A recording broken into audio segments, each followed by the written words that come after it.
오늘 내 인생은 절벽의 벼랑 끝에 서 있는 느낌이다. 이런 분들이 많을 줄 압니다.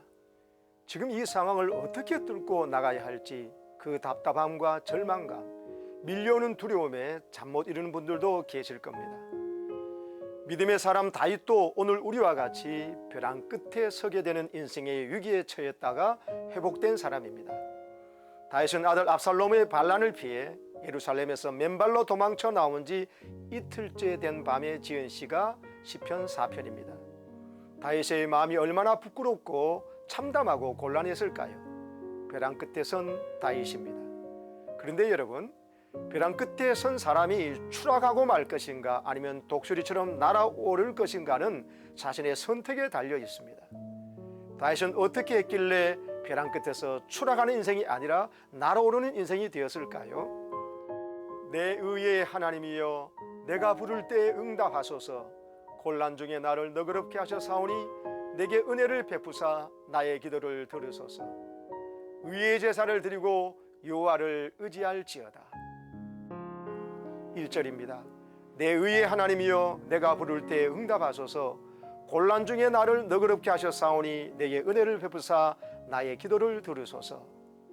벼랑 끝에서 제일 먼저 다윗이 한 일은 과거에 곤란 중에 자기를 너그럽게 하신 하나님의 손길을 기억하는 것이었습니다. 곤란 중에 나를 너그럽게 하셔 사오니에서 너그럽게 하다는 말이 히브리어로 라캅입니다. 협곡에 포위된 군대가 그 포위망을 뚫고 나오는 것을 뜻하는 의미심장한 말입니다. 죽는 줄 알았는데 하나님의 은혜로 기적같이 살아난 일, 하나님이 자기를 라캅하신 일을 다윗은 기억한 것입니다. 벼랑 끝에서 우리가 해야 할 일은 이런 하나님의 은혜를 기억하고 그 하나님이 오늘도 나를 이 기가 막힌 공경과 수렁에서 건져주실 은혜를 다시 구하는 것입니다.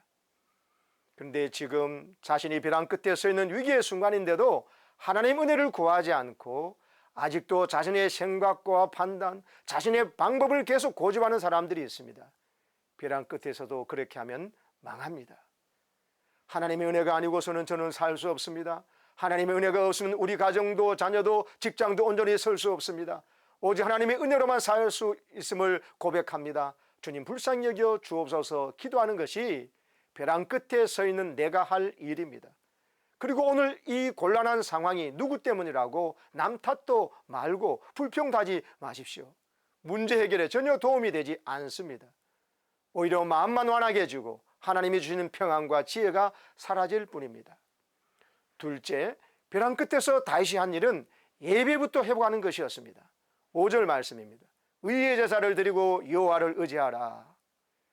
여러분이 벼랑 끝에 서 있다면 먼저 예배부터 회복하시기 바랍니다. 마음을 찢고 상한 심령으로 눈물로 드리는 예배가 의의 제사입니다. 의의 제사를 회복하는 것이 망하지 않고 사는 길입니다. 지금 벼랑 끝에 서 있으면서도 예배가 회복되지 않음으로 말미암아 낭패와 실망의 길로 접어드는 악순환을 반복하는 사람이 얼마나 많은지 모릅니다. 예배 회복이 없는 경제 회복, 일상 회복은 위험한 것입니다. 하나님 없는 형통과 부유함은 복이 아니라 오히려 멸망으로 가는 지름길입니다. 예배부터 회복하시기 바랍니다. 벼랑 끝에서 다윗과 같이 하는 자에게 하나님은 선물 2가지를 준비하셨습니다. 첫째는 하나님이 주시는 기쁨이 내 마음에 찾아오는 것입니다. 둘째는 단잠을 자게 되고 하나님이 나의 보호자 되심을 경험하게 되는 겁니다. 내가 평안히 눕고 자기도 하리니 나를 안전히 살게 하신 이는 오직 여호와시니이다. 잠을 잘 수 없는 상황인데도 하나님이 주시는 단잠, 꿀잠을 자는 평강이 기적처럼 다가옵니다.